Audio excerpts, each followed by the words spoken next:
This is Suspenders Unbuttoned, a podcast where friends talk with friends about TV, movies, and books.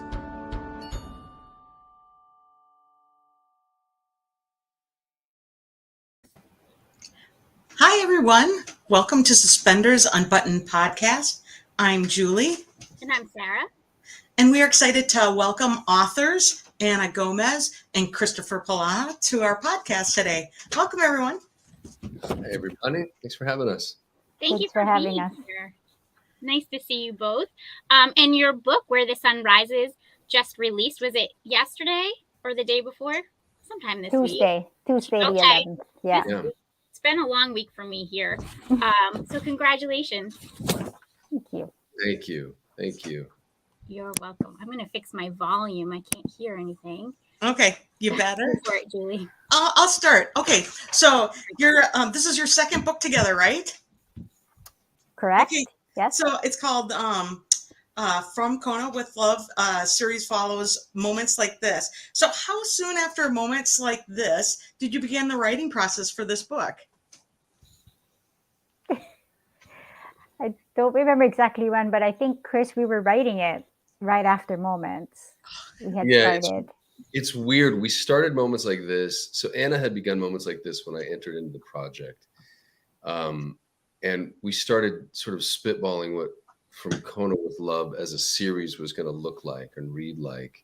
And so we started to blueprint out book 2, book 3, book 4, book 5, while we were discussing moments like this and coming up with sort of the characters. And then we had this fun idea of like, well, what if we introduce all of the characters in the Kona universe in book 1 in moments like this? So everybody that you're going to read about, you have already read about in moments like this.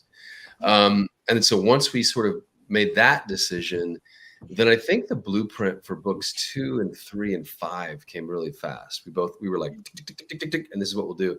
So in a weird way, we were already starting to begin the process of writing books 2, 3, and 5 while we were writing moments like this. And I don't know, we ended moments like this. It was published March 9th of 2021. And it takes a long time between, when you finish a book, when you get it edited, and then when you publish. So we were just working straight through, I think. We took a little break and then just worked straight through because of that gap. Yeah. Yeah. Did we start in July, like in earnest? I know that we turned our first draft. I know that we were aiming to have a book I can't remember the calendar anymore. We were aiming to have this book out in March. Okay. So I feel like we were done. Didn't we turn a draft in June of 2021? Yeah, something before the holidays. We were done. Yeah, like we were done. We were done with book 2 early. Like it was finished. Okay, wow. So this is going to be a series of 5 books then, right? So we get to look forward to more books in this series. That's right. Okay, that's fun. So I love when you get characters that you get to know over time and you get more depth to the characters. Is that something you've done before? Anna, you're an established writer. Have you ever done something like that before? My first book, yes. My first book, The Light in the Wound, there was like not a clamoring for a second book. So I did write a second book that, utilized the characters from the first book. So I've done it before. Yeah. Yeah. Is that seems like it brings new fun and interest as a writer and maybe new challenges? Yeah, I think what was really great about Moments is that we had introduced such a great cast of characters in Moments that just warranted their own story, I think. And so when we built those characters and that kind of that world in Moments, the plantation and everybody in it, we knew that we would carry their stories further, I think. And it just grew in our heads. Like we just knew they had stories to tell, basically. So. Right. I imagine that when you were writing the first book, that as you're writing these characters in your mind, like the backstories are just like, and what the potential for these characters must have just been like kind of rolling out at the same time as you're writing that novel. Because I feel like that's how my brain would work. I'd probably have like a side book going on of like, oh, I want to tell this about this person and about this character. And Is that what it was like, or do you write in a different kind of does your brain work different? Well, it's an amazing process to create from scratch, because you're basically, unlike a cook who needs actual ingredients that that cumin and egg and cream are going into this thing. We just knew that we were going to write on islands. We were like, let's, we'll make them on the islands. And Andy had been invented in Anna's mind. And Warren, we knew that Warren was a guy that she was going to meet, but all these other people like sort of came out of the fabric of the moment of, like you're just sitting there writing. And what's beautiful about writing is that you're building a puzzle in real time, and it's a 3D puzzle. So each piece has to stack perfectly on the piece that came before it. And then that it has to lead to something. And we know where the ending is. We kind of knew where we wanted to end, but we didn't even know in that Andy would be sitting on a rock and that Warren would walk up behind her, and the whole Lily of it all was truly a mystery that this was a discovery and a revelation while we were writing. It's sort of interesting how characters, they really do take on their own lives and they become active participants in the creative process. I love that. Is there one of the two of you that is more, there's a lot of continuity things to have to keep track of. Who's the continuity police between the two of you? I think it's both of us. Yeah, okay. Yeah, I mean, we feed ideas off each other, and we're always, it's uncanny sometimes to a point, because it's in sync. So like for moments, for example, before Chris came into the picture, obviously it was a girl that was overworked, then moving to a plantation. So obviously she has to have people in the shop, and she has to have a best friend. So all those things were there, but they didn't really take life until we started working together, and they didn't come to life until we had we had built like the personalities in our head, and then like kind of moved it forward. So it was really great to see it come to life, Yeah. And now that book 2 is out in the world and people know it's Melee and Adam, when we decided it was going to be about Melee and Adam, like we kept their parts very small in moments like this intentionally, but we added this one little scene where Melee has this little blue diamond necklace and she dances in the coffee shop and it shines. And so like, if you're an astute reader and you're paying attention and you're looking for Easter eggs, we've buried so many fun hidden clues in moments that we knew were going to be revealed in Where the Sun Rises, as we knew like book 3 and book 5, like all of this stuff. And we're keeping track of it. And as far as continuity police goes, I was like all my OCD kicked in for Where the Sun Rises. I'd be like, hold on, we have to. But Anna gets all the credit for moments like this, because she really did patch that book together in a way that was, my job was just to write these moments and to kind of have the, I had a very specific job in moments, and Anna's job was to bring her chapters and graft them into what she was doing with Andy, and really did make a beautiful book. And so it was interesting. It's interesting to see skill sets and watch our growth as a team. Like we're really learning how to collaborate in new ways. And it's fun. Yeah, it's been a really cool experience so far. Yeah. How long did it take you both to figure out like who was good at what, like writing specific scenes or something like that? Well, Anna has the advantage of this is her universe that she's invited me into. Right. So I'm very much like the pupil. I'm like, what do you got? Teach me. So I was really insecure. I wrote my first chapter and I was like, is this any good? And I was waiting for, it could have gone terribly south. It could have been like, you're not a good writer. We can't do this together. Like, this is going to suck. Why don't you just give me some ideas and I'll make it work? Yeah. But it's, she's really been a mentor, and that mentorship has turned into a true friendship. And I think our skill set, like, Anna's she's wonderful at like deep emotional writing. What was interesting to me was when Moments came out, I was writing, stuff I think that's very cinematic, and it was the stuff that dropped in on the emotional level that the readers were responding to. And I was like, oh, and that was a really cool lesson, because for me, I'm in visual media my whole life, and I understand what you need is you need a helicopter, and you need to see the the waterfall from up high, but then Anna knows how to drop that in and help the reader feel what the character is feeling. And that was a huge lesson, and that I'm still learning from Anna. You know, I was going to ask you that because we just talked with another author earlier this week, and one of our first conversations with her, she said how she visualizes everything, and she kind of writes in pictures. Like, so she sees the movie playing out, and she's writing as she's writing her novel or her screenplay. So I was wondering if it was similar for you, since you are in that industry, if that translated onto the page too. So if you were writing as if you were making a movie or something in the novel. 100%. Yeah, I see it like in my third eye. How about you, Anna? Do you see it when you're writing? Do you see it as you describe what you're seeing? I do. Yeah.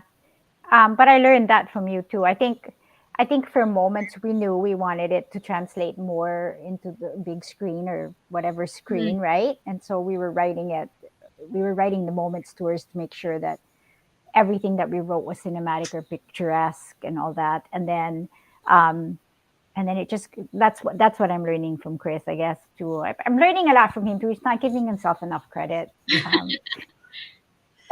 But yeah. You said something about you write the emotional thing very well. So I was able to share before we started that it's the emotional piece in this book that really speaks to me. There is a push-pull like between these characters from the beginning to the end that the arc is there and you're in the book reading so you can see it happen, right? It like pulls me in right away because they're pulled together even though they're not.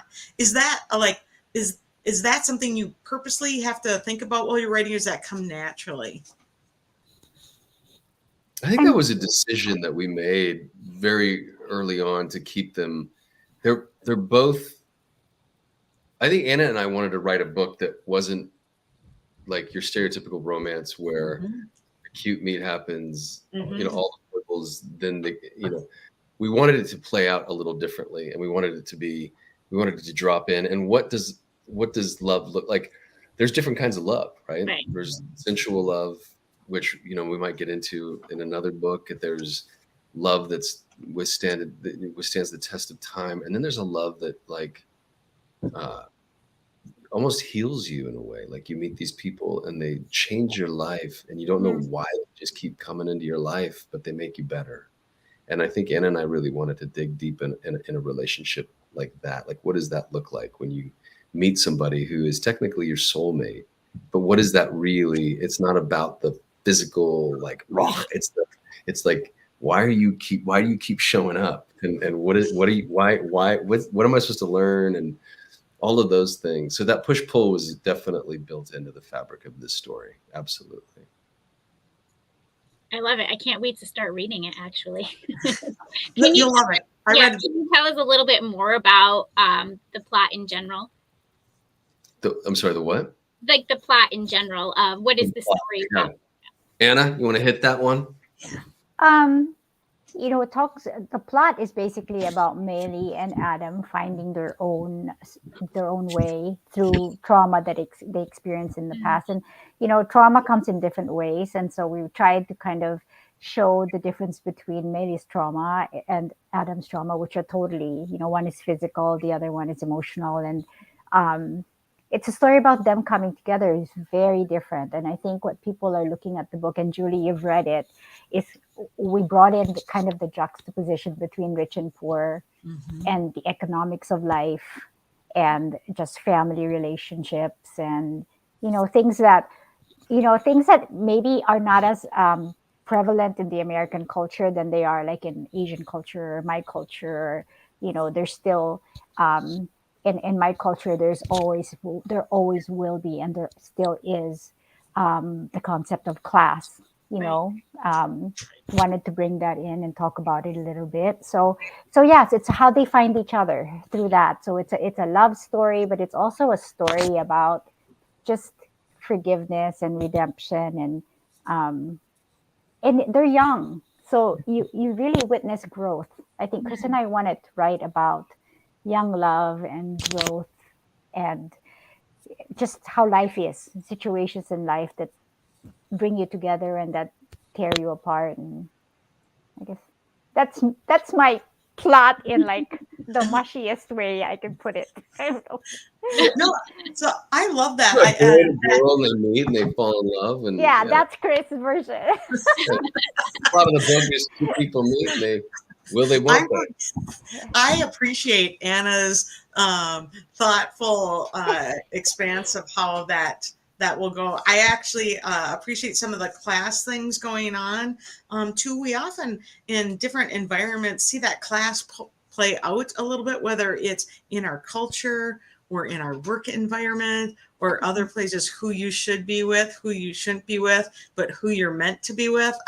Those were pieces that gave wonderful layers to the storytelling and keeps me reading until I finish. So I appreciate that type of writing very much, and it makes me excited for the next book for sure. You know what no one's really talked about yet is that we live in such a politically sensitive time right now, as far as representation goes. I remember when actors, like, think of Mickey Rourke in Breakfast at Tiffany's? Yeah. Is that the actor? Yeah. Mickey Rourke was the little actor, and he played a Chinese person in Mickey Rooney. Mickey Rooney, sorry. Yeah. Mickey Rooney. And you think of Marlon Brando, doned makeup on to play a Japanese person in one of his movies. And now we're at a point in time where actors we're no longer actors, we're representatives of the thing that we are. So if you're wanting to play a trans character, you actually have to be trans. Or if you want to, you can't, if you're white, you can't play black, you can't play Asian, you can't, and rightly so, because there's enough people in the world to represent themselves. So this combination with Anna and I, you've got a male, you've got a female, you've got a Filipino, you've got American. We have like all of these things. And as we're writing, we give each other a hall pass to kind of write in genre, and we get to write from perspectives that we may not be allowed to otherwise, which is a very kind of a cool thing that we're doing, which no one's even talked about yet. And I don't know, because I guess it's not a big deal. We're not really like tapping into too many scandalous things, but talking about class and talking about like the Pacific Islander culture in Filipino, like I wouldn't have any business writing about that. Like, why would I ever think to go there? But because of Anna, I've been brought into this world. And then she'll hit me with all of these traditional meals or cultural things, and I'm like, okay, cool. And I'm learning stuff. And then, so I'm so lucky that he passed on that. I mean, he could have just said like, what are you writing? Well, I imagine you must have developed such a trust between the two of you as, writing partners, that you are able to to do that, right? Kind of dip into different worlds. Yeah. Yeah. 100%. Yeah. Trust, humility, and just just graciousness. Like, it's about giving and pouring it out, and really. Yeah.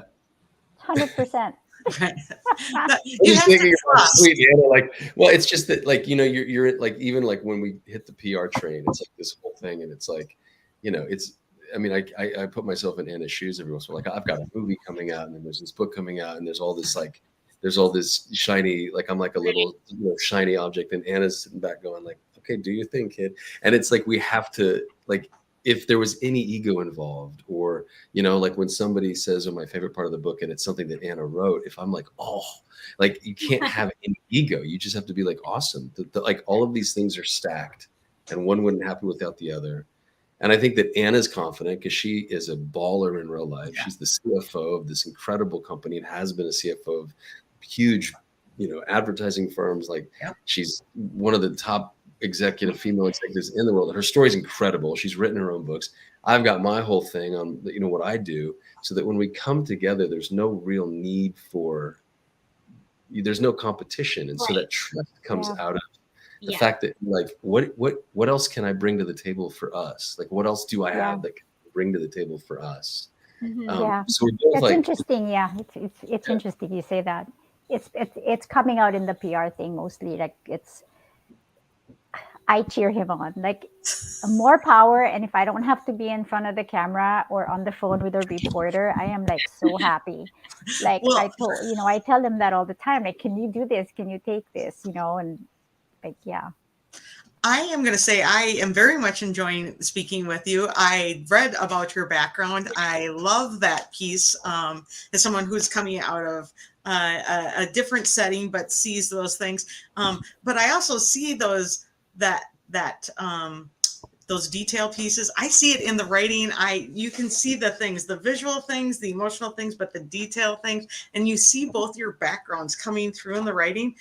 I feel like the side-by-side walk is giving you a beautiful book. Yeah, I think so. I think, which is why we talk about, when we're going on the circuit, we talk about how rare it is. Like, it's something that we don't take for granted, because we come from such different backgrounds and different like mindsets, or different, even just different lives day to day. And it's amazing how it just melds together. So yeah. I think sometimes those are the best kinds of partnerships. Like Julie and I are so different. We are in different stages of our lives. I have small kids. Her kids are grown. All these differences. But then, we make a good partnership. So I can see how beneficial that would be for the two of you to come from such different backgrounds and what's weird is, as different as we are, we run on this really weirdly, it's eerily similar wavelength, where the other day I was in my kitchen, we're working on book 3, and we're taking a little different tact on it. And so I've been doing, kind of just doing all this, I've been jamming some stuff out. And I was thinking to myself, it'd be really cool is if we can write something that just makes people cry. And I'm not kidding you. 6 hours later, Anna and I met for the first time at Bel Canto Books in person. We're sitting there side by side, and we do a reading. We do this thing. Mine was the thought that earlier that day. And then that night she goes, what I really want to do is I want to get back to making people cry. And I was like, like, how is this? And there was a chapter in Where the Sun Rises where I was writing, and I had to stop writing for whatever reason. And Melee was still in the car, and she had to get out of the car. And in my mind, the next thing I was going to write was she unbuckled her seatbelt, turned to get out of the car and go. And I just kind of left it. And then Anna picked up the chapter and she started writing, because that literally has been, it was that kind of collaboration. It was like we would have an open thing and we would both start jamming into it. And she wrote, unbuckles her seatbelt. Like, she did the thing that I was thinking. I didn't say it. She just did it. So we, as different as we are, and as varied as our backgrounds are, we weirdly have very similar taste in storytelling. And so it works out well. I think our thoughts just run on the same plane, which is sometimes just really surprising and weird, but other times no. And I think also when you work with someone so closely, that's inevitable. You end up thinking in the same plane, or just having the same ideas. And that was the comment. That it was interesting that I was getting a lot of messages when we first met. It was like, and I told him this, it was just like seeing an old friend. And then people were also texting me going, you guys are acting like you've known each other for 1,000 years. And I'm just like, because it feels that way, because you're creatively putting out ideas in there. And some of them are really out there. Like, some of them, our ideas are really out there. And then we pull each other back to go, no, let's do this or that. But early on, I think we made the deal that it would be 50-50 all the way. And I think that was the best decision we ever made, because there's no going back on who wrote what. And we think that way.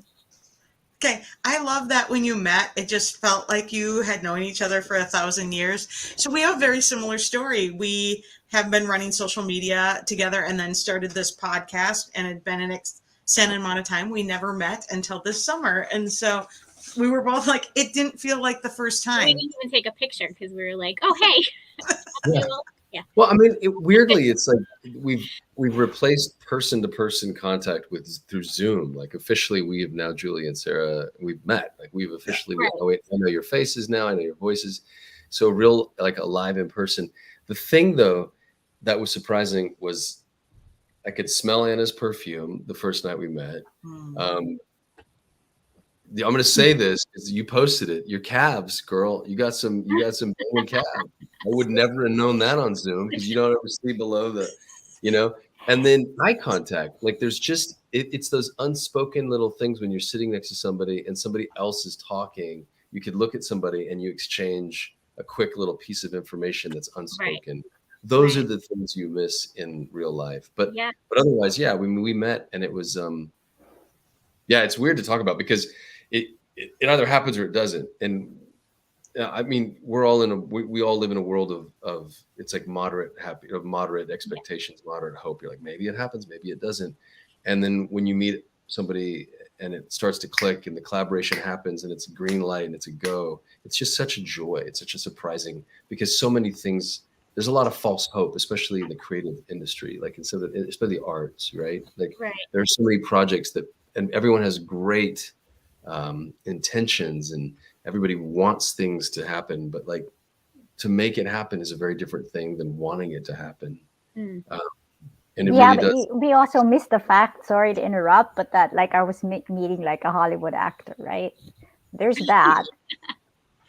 Yeah. there's that. It's like, but you're a super amazing businesswoman. Like, and he knows that. We were more excited to meet you today, Anna.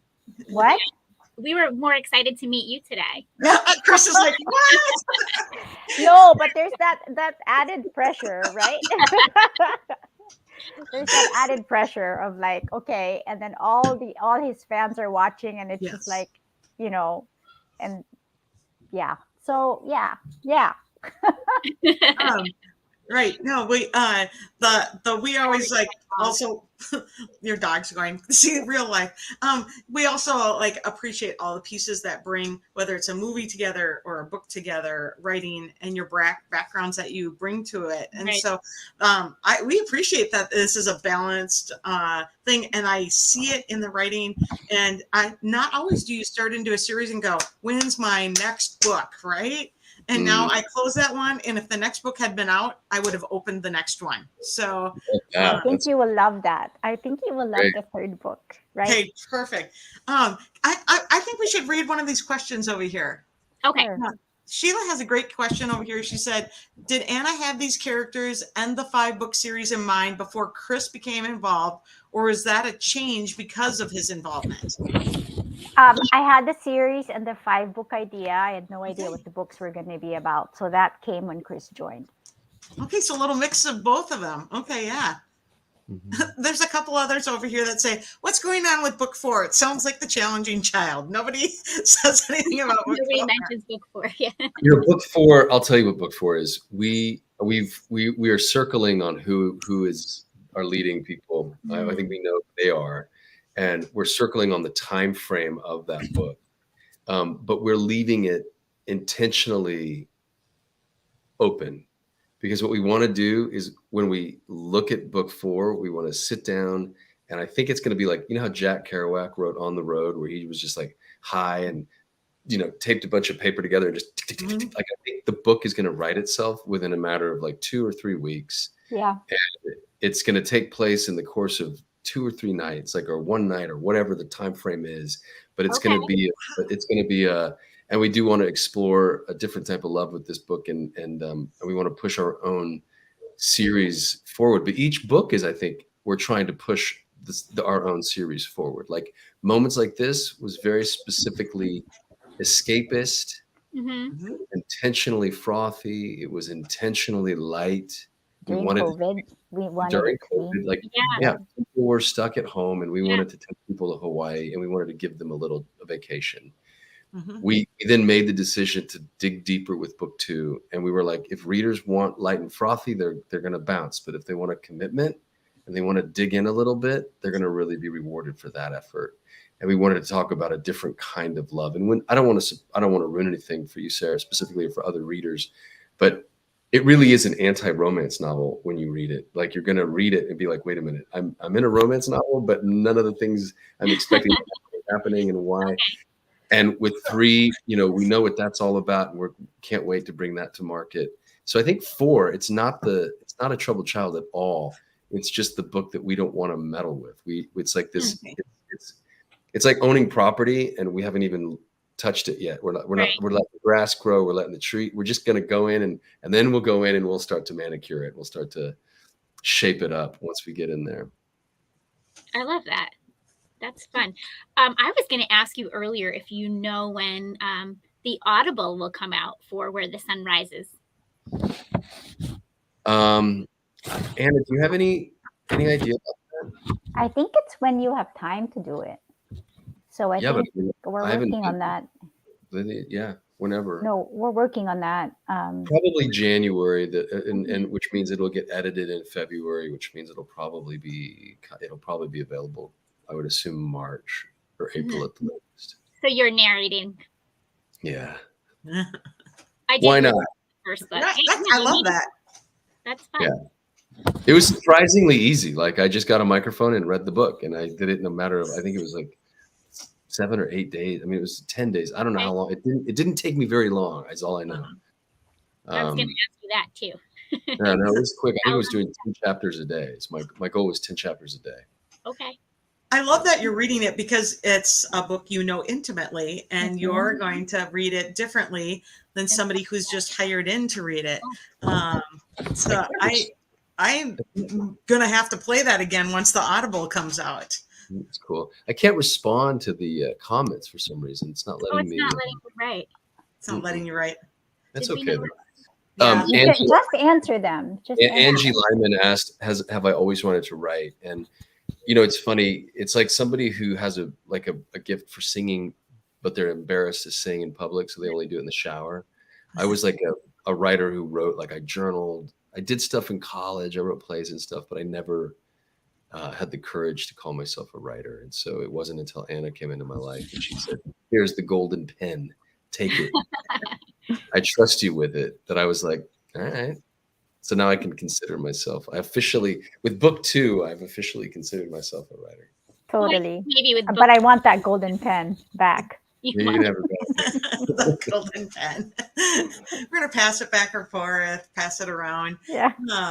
Anna, had you ever thought you would write with somebody else like this before? No. This we talked about this, I think, recently. It was really just on impulse. Like, we just met, we hit it off. He brought up writing a book with me, and I'm like, yeah, hey, as a matter of fact, I'm writing 5 books. Why don't you join me? She was crazy. She was like, "Do this with me." And I was like, what? I mean, I said yes. I said yes immediately, but I was also like, I think you need to, like, talk to your agent probably, and your husband probably wants to say this. And and a lot of it is timing. I think I was just ready to not write or write something really, just, I was ready for a new thing. And, having a co-writer, co-author, a partner was just something that I probably was ready for, that I didn't know. And so when we talked about it and I offered him, I thought it just felt right. So, and I know I shocked him, but we got over that over the weekend, and then we signed our agreement. Yeah, we got to work. We got to work fast. I mean, you also had written 6 books in the matter of how many years? Like, you wrote a lot of books in a very short amount of time. Mm-hmm. Yeah. And they were all very personal and very intimate, and they made people cry. So they were like, it wasn't like you were writing light, frothy fare. So I could see this isn't like to make that jump to more of a frothy book. I like that word. I might start stealing that.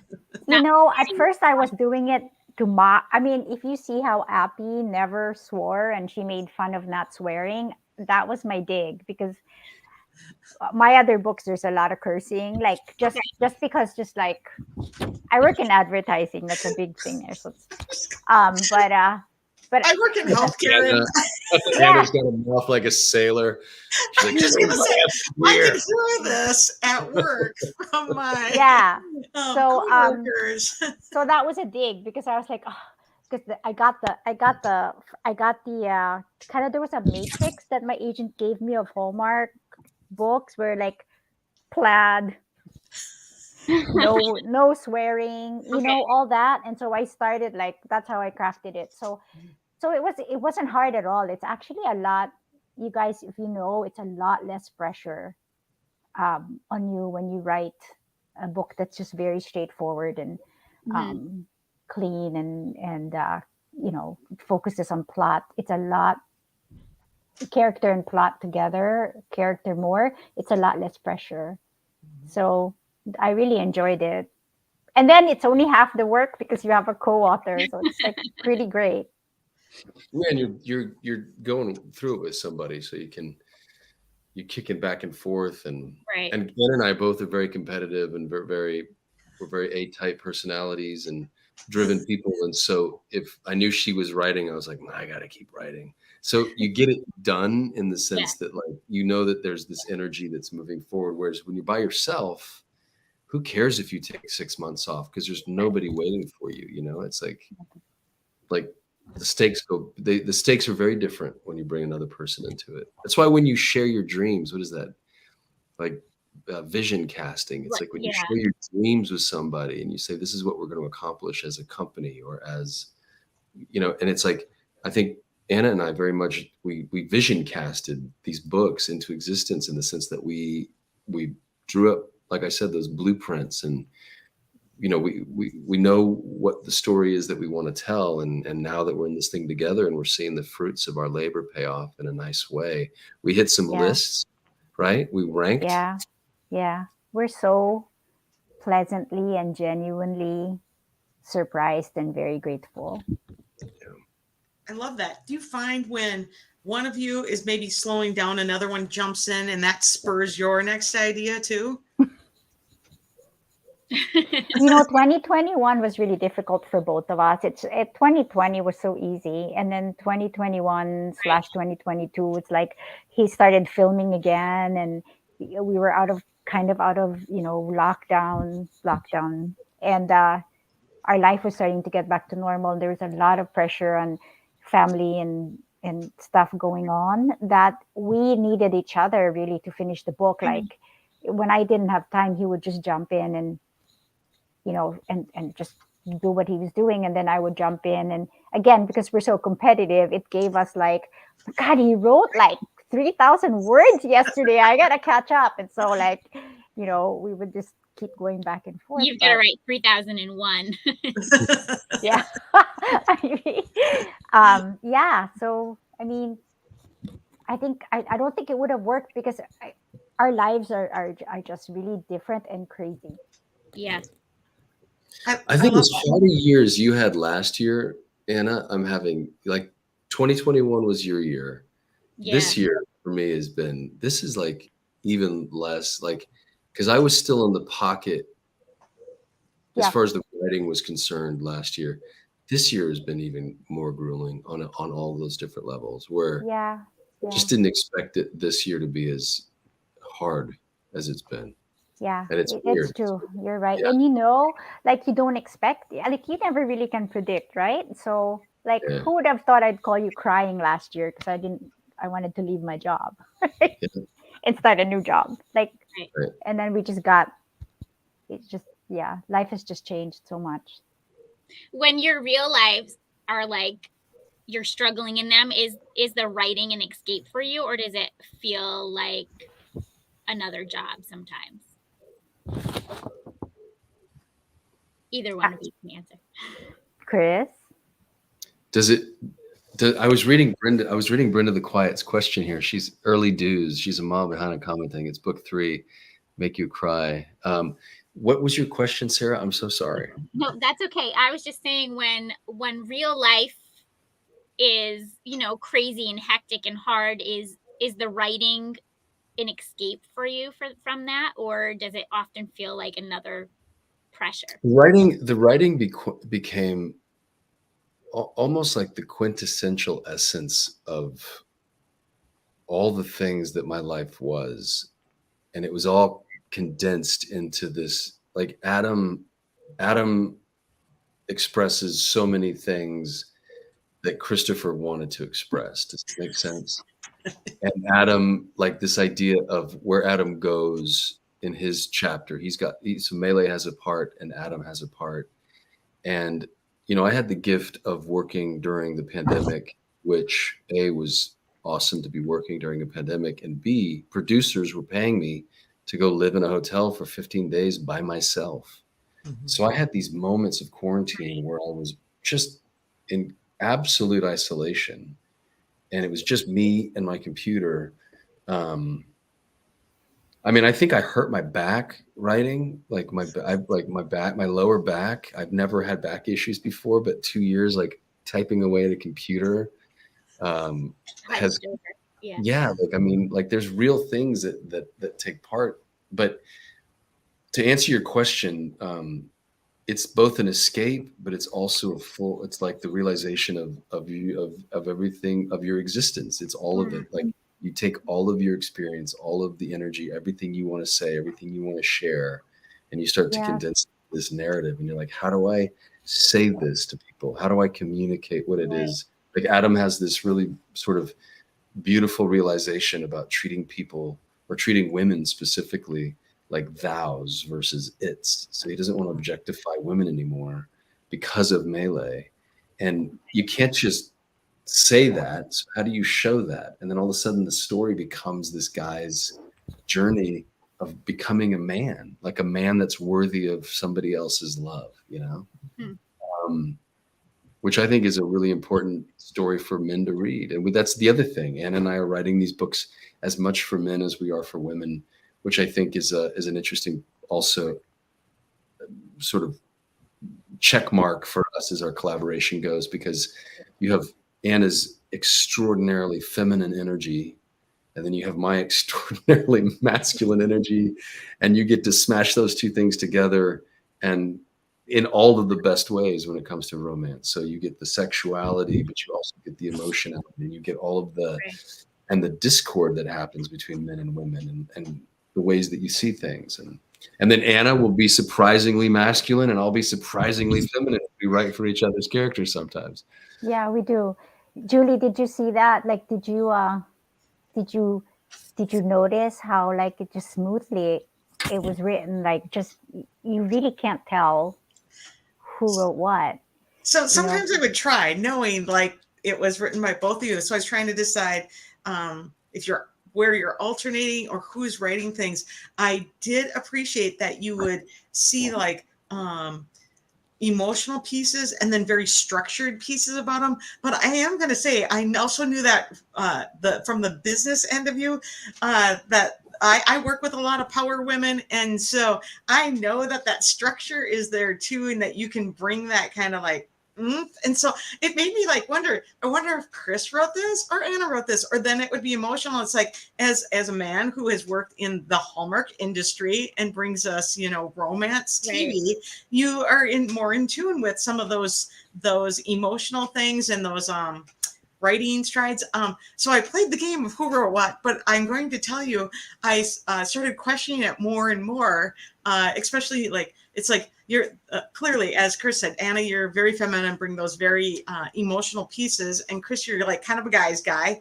But I know your backgrounds, and the background is you work in a more emotional industry that is showing visual things, and you work in a kind of a power hierarchical industry. And so I know that. And so it was actually very fun for me. These are the things that make the book very interesting for me. Good. Yeah. That's good. And the chemistry between the two of them, with nothing happening at all, I think we really worked hard on that. Sarah's like, you gotta read this thing. I'm thinking back to moments like this, and with the chemistry between those characters. And I remember I've actually listened to it because I try to cram everything that I love into my day-to-day stuff. Yeah.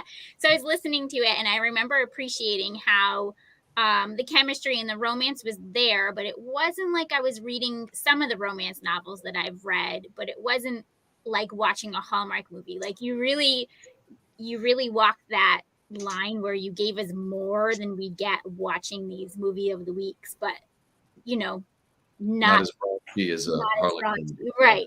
So I really appreciated how you portrayed that aspect of the romance. So I love the second book. Yeah. I love that emotional push-pull. Like, it doesn't have really anything to do with like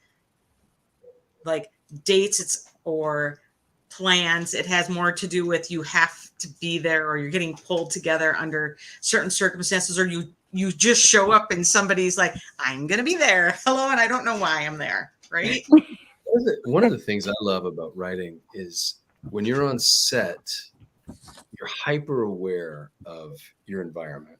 Mm-hmm. And I have to kiss, right? So I have to kiss my leading lady at the culmination of the movie. And you want this kiss to be everything that every woman and every man wants their kiss to be. You want it to be filled with emotion. You want it to be passionate. You want it to be super sexy. You want it to be like slow, but at the same time, you want it to be like all of this stuff. And you're limited as an actor to A, the way that you are built, and then B, who you're kissing. And she's got to have her own ideas, and literally which way is the face facing and where's the lighting. And then the camera angle can destroy a kiss quicker than anything. And then how fast, how slow, what music are they going to be on it? All of these things are out of your control.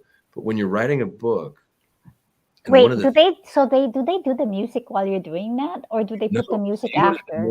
No, it's after. So you don't know if it's going to be stupid music or if it's going to be music you're like, that's good music.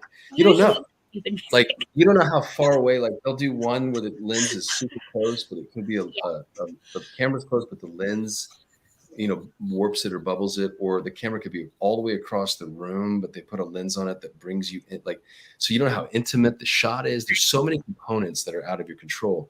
And then when you're a real life human being kissing, you're not aware of any of that stuff because all you're doing is about to get kissed or about to kiss, and you just want to make sure your breath doesn't stink and that that they like you. So when you're writing, like when Adam looks at Melee and he sees the reflection of the lights, he can see the quickening of her pulse in her neck. Yeah. And he can take that line and you go all the way down and you see her wrists are sweating because she's nervous, and you can feel the music, and you start to and her mouth parts and she licks her lip, and it's like she's anticipating, and then all of a sudden his heart starts to beat, and you can go back and forth between knowing what you know as an actor and how you want to prepare a kiss and all of the things that you want it to be, and then knowing that you can actually jump inside an individual and write that. It becomes a really fun thing. So I think, to your point, it's allowed to be sexy and chaste at the same time. Yeah. I think you both did that, really well. No, for sure. And you feel that, I like the back and forth and the way it's written about how each one is feeling. So that's something you can't see on a movie of the week. You can't see, they can feel their heartbeat increasing, or they're, lost, you can show a few things, but you can't. You're trying to bring the feeling, but you can actually say it in the book. And so, right. And beautifully done. So you see that emotional depth happening in those scenes too. And that's what keeps me page turning. So you're like, and the next page, right? So.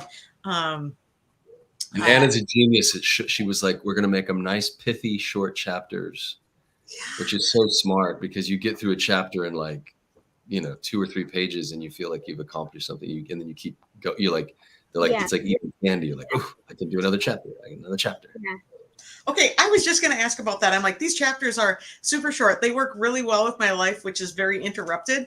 And it's like I can whip through them quickly and just feel like I'm making progress, and that I know I can just quick read one more page and I'll be at the end of that chapter, so I can quick grab this.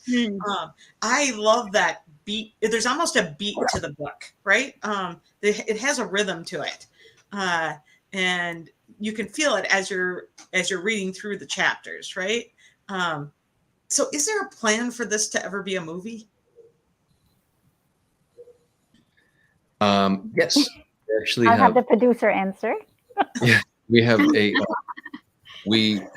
officially brought a screenwriter onto the project. Her name is Erin Brown Thomas. She's wonderful, and she's halfway through. Anna, I got a picture. Did you get the text last night that she's halfway through? I don't know if she was the group one or if it was just me, but I think it was just you. But that's great.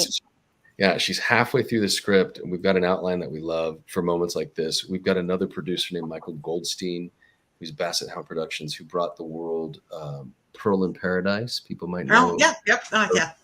Former collaboration. Who was in that? Who was in that movie, Pearl in Paradise? And Jill. And then he also produced. Yeah, it's beautiful. Thanks. He also produced "We Wish You a Merry Christmas," which Marisol Nichols and I are going to be in October 22nd for the countdown to Christmas. Hallmark Channel's kickoff extravaganza. And so he's a really smart producer, and he knows how to get it done. Our super objective is to bring this movie to theaters near you. That's our main. That's our alpha goal. And if we can't do that, then we'll bring it to a small screen near you. I love it. Yeah, love that so much. That would be amazing. As we talked about already, the visuals are they you know, as I'm reading, it's so easy to visualize where I'm at, what's happening, and that's from somebody who's never been to Hawaii. So for people who have been there, someplace other than on a screen, I can only imagine that would be amazing. So you get to shoot in Hawaii then too? Yeah. So yeah. Do you need some extras? I know. Is this a podcaster scene? I don't know. Might be perfect. Might be perfect. Typecast, but perfect. Right. I'm just saying, we're available for something in Hawaii. I've never been. Sure. No, that sounds amazing. People will be so excited to see your books on the screen, no matter what screen they go to. That's super exciting. And then you have the Christmas movie coming out on October 22nd. Before we talk about that, I have one quick question. Oh no, we're gonna may have to have more than that, but well, I know I was just curious. Is there a reason what made you decide to bring in a screenwriter instead of writing the screenplay yourselves? Well, do you want me to take it, Anna? Yeah. I think that Anna is a master at writing novels and is proven, and I'm pretty adept at joining and collaborating with her. I don't have the skill set, and Anna has expressed, she was like, you know what, I don't know that I have the time to learn this, and nor do I have the desire to. Structurally, a screenplay is a very specific animal, and you can do three act structure, you could do 5-act structure, there's also a 9-act structure, but it's what we expect as viewers, and it's a rhythm of what happens. Literally, we're showing the story, and there's a pacing that takes place that if you break down every single script that's ever been written and made into movies, it's almost minute by minute what happens when. Right. And Erin's she's truly a master at this, and she's also really great with dialogue, and a lot of that's going to be stripped straight out of the book anyway. But we just wanted somebody who had the bandwidth, the time, and then the pre-knowledge to just go ahead and just do it and not wonder. And we're busy, we're writing, we can't write the screenplay and try to do it. Like it would backlog the whole project too long. Yeah. And I think we want to take the momentum and get this done. Right. Yeah. I love that. So bringing in people and their skill set is really a fantastic way to do that. And I can't wait for the movie to come to screen. So that's super fun to hear about. Good. Okay. So a little bit on your Christmas movie. We Wish You a Merry Christmas. Sorry, Anna, you're going to have to sit through me. Nope. Stop it. Shilling the movie. I'm not hearing about, So We Wish You a Merry Christmas. It's directed by Paul Ziller, who brought us Dickens of a Holiday last year, which was a fan favorite, where I got to play Ebenezer Scrooge. Yeah. And it's actually like a highball comedy. It's a really fun romp about a couple that is on the brink of divorce. They are sent by their marriage counselor to a small town in Vermont where they are basically trapped, as is the trope on Hallmark movies, of course, in this village.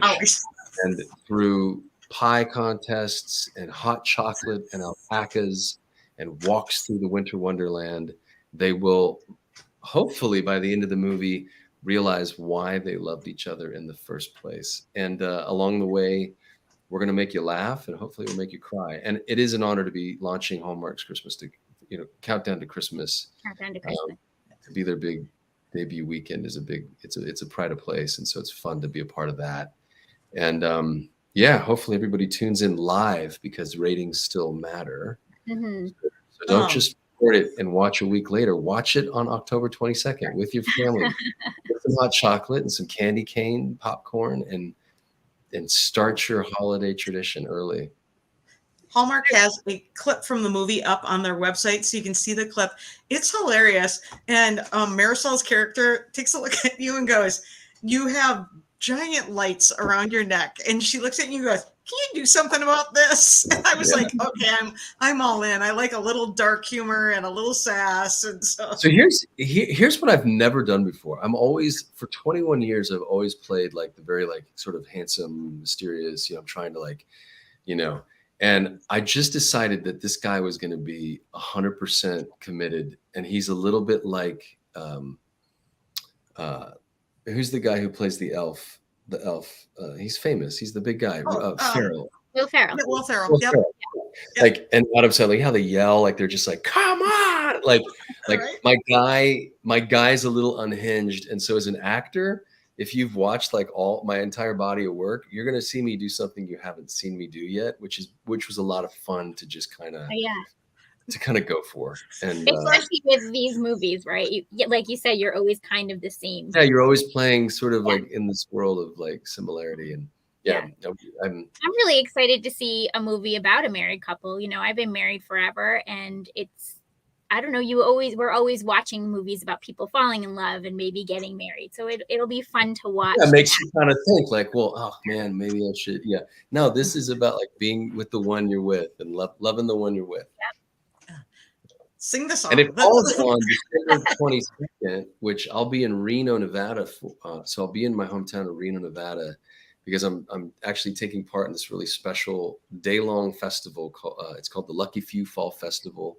And it's a charity for the Down Syndrome Network of Northern Nevada. And we're going to be spending the entire weekend sort of celebrating families with special needs. And we're bringing the community of Reno and Sparks, Incline Village, and Verdi, and Carson City, Tahoe Donner together, and just going to enjoy the fall and raise some money for a good cause. So if you're out there, it's dsnn.org. You can check out what we're doing. You can donate if you want. It's a really cool organization doing really amazing stuff locally. That's amazing. How did you get involved in that? I did a movie years ago called Where Hope Grows, and my co-star was a young man named David DeSanctis who has Down syndrome. Mm-hmm. And the movie immediately plugged me into the Down syndrome community nationwide. And we would take this movie from city to city, and all these families who had somebody with special needs would come to watch this movie, and they would see themselves represented on screen through David. And he's the Guinness Book of World Records. He has the most lines for anybody with Down syndrome ever. So he's got the biggest part ever. And it was just wonderful to get to know David and to work with David. I had no idea what to expect. Would we have to feed him lines? Was he going to be able to? But this dude showed up memorized. He showed up with personality and spunk, and it was like a love factory. And it made me realize that we are all made different but equal. Like we are all made differently. We all have different things that we bring to the table, and that having special needs is not really a deficit, but it's almost like having special abilities. It's special superpowers that the rest of us don't have. Sometimes it can be and I think that the families that have people who have special needs, or the people who pour into people who pour into those families, or people who pour into people with special needs specifically, they also need to be celebrated, and they also need a little break. And so that's what this day is. It's a day for families to come and just have lunch, meet some actors. We can't bob for apples anymore, but there is like a hayride, there's a corn maze, there's a pumpkin patch. There's going to be a lot of fun things. And my community is so amazing. The Chautauqua and Anne and her butterflies, the Braised Butterflies, have been so supportive of all of these endeavors that we do outside of the books and the movies, that we've got people coming into Reno from out of town that are going to be there. And so it's going to be fun. It'll be a cool day. Well, through our social media, we have always celebrated some charitable giving. We love supporting the community like that. So look, if you follow us, you'll look on our social media. We will post a link to your event and where they can donate to. So we'd love to walk alongside that amazing. That sounds like an amazing event, and I love that you are part of that. That's great. Thank you. Thank you. As a mom of a special needs son, thank you. For being involved and realizing the importance of, things like that. So. Of course, my pleasure. Yeah. We love that. Amazing. Amazing. Now, should we do a quick round of favorite things? Let's do a couple of favorite things because we like to get to know people who have come on our podcast, just like some of the things that make them happy. Do you guys have a favorite movie? Any movie? My Best Friend's Wedding. Yeah, that's a great one. There it is. Oh man, favorite movie. I think it's probably just from Chariots of Fire. I'm gonna stay with Chariots of Fire. Oh, right. Oh, so good. What is your comfort show? What do you put on in the background? Oh man. Law and Order. Yeah, awesome. I love it. Yeah. We've got the answers. I don't even. We're watching Normal People again for the second time. So currently, that ain't a comfort show if you've seen it. I have no idea. Well, Law and Order really isn't either, but I love it. Yeah. Right. That's funny because one of my friends, that's her actual comfort show is that same thing. I'm like, that's not a good comfort show. Oh, well, if you want a lighter one, it's Dr. Paul, the veterinarian guy. Yeah. All the time. He's so cute. He's really cute. He's really cute. I love that. Chris is very handsome, but Dr. Paul is so okay, cute. so Chris, I'm sorry, you're He's trapped by adorable. Dr. Paul and Joe Coy. I rank. You're number 3. Under Dr. Paul. It's fantastic. Okay. What if I got like really upset by that? What if I was genuinely like, who's Dr. Paul? You're gonna have to look him up now because you so don't know, do you? I don't. He's already looking up Dr. Paul. That'll be fun when he finds that out. He's gonna be texting you like, "Oh my god!" And then you're gonna be watching Dr. Paul. It's okay. It's okay. Favorite food: healthy and guilty pleasure. You first, Chris.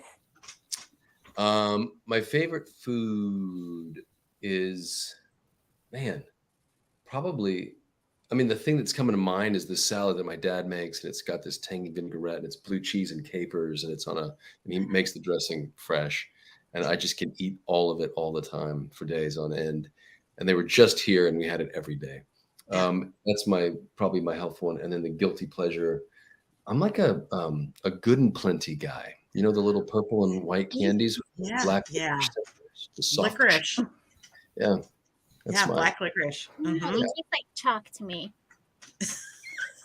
Come on. How about you, Anna? Healthy food, guilty pleasure. Healthy is healthy. I just love cauliflower. Guilty, anything with pork fat and rice. That's the best answer. Delicious, right? Mm-hmm. You'll have to come here sometime. My husband likes to slow cook a big pork, and we make it with Spanish rice. So yeah, she's like, yeah. I'm in Rhode Island. How about your favorite music or musician? Band singer. You can take that however you want. You, Chris? Well, my official answer is like U2 because they're the band that everybody knows. But my future and unofficial answer is my son Caleb, who's singing and writing music, and I can't wait to see what comes of him. And one of his songs is featured in our book. That's awesome. Oh, nice. Mississippi Moon. So is that going to make it to the movie? Heck yeah. When are they going to release that? So we can. You know what? We have a whole. It's been a cluster. It's we had a guy working on it, and it wasn't up to par. and the guy is still working on it. So hopefully it's that combination of trying to get the sound that you want, because what he's been doing is amazing work. He's doing incredible work, but it's not what Caleb hears, and it's Caleb's first song that's going to be released, in that way. And he just wants it right. And I can't. So I've taken all the pressure of the book away, and I said, don't worry about the book release. Just do your thing. Let's get the song when we can. And I'll direct a little video for it, and it'll be available at some point. And the good thing about books is they're evergreen. So as as new readers drop in, they'll eventually be able to go to YouTube or go to Apple and hear the song, and it'll all happen in its due time. Perfect. That's exciting. Anna, this is weird because I'm really old, but I used to follow. She's 85, guys. Doesn't she? Yeah, exactly. She's 97 years old. She looks. You're probably younger than I am. She looks Probably amazing for 108. Yeah, that's right.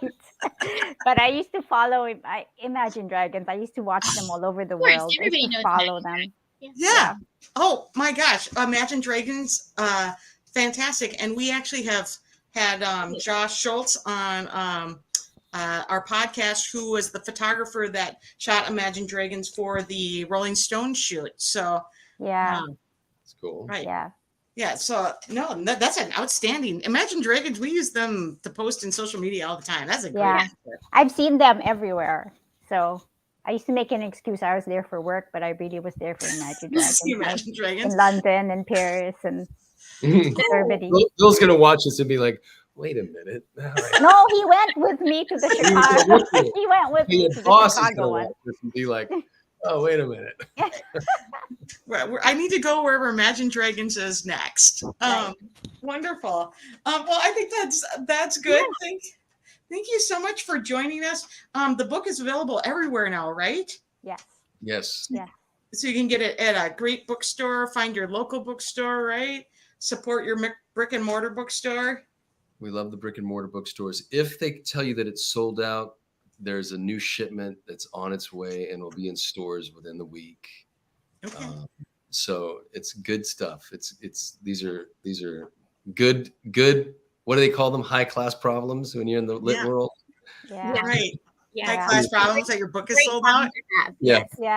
It's been amazing, and we just want to thank you for having me and Chris, and just for all the support. It's been great. I'm so lucky that I know Chris. See? He's my connection. I think you're lucky to know each other. Yes, I agree. Yeah, that's a two-way street for sure. And we're lucky to have met you today, and thank you for joining us. Thank you. Hang in for 1 second, and we'll have Catherine take us out, and we'll say goodbye to everybody. Bye, everyone.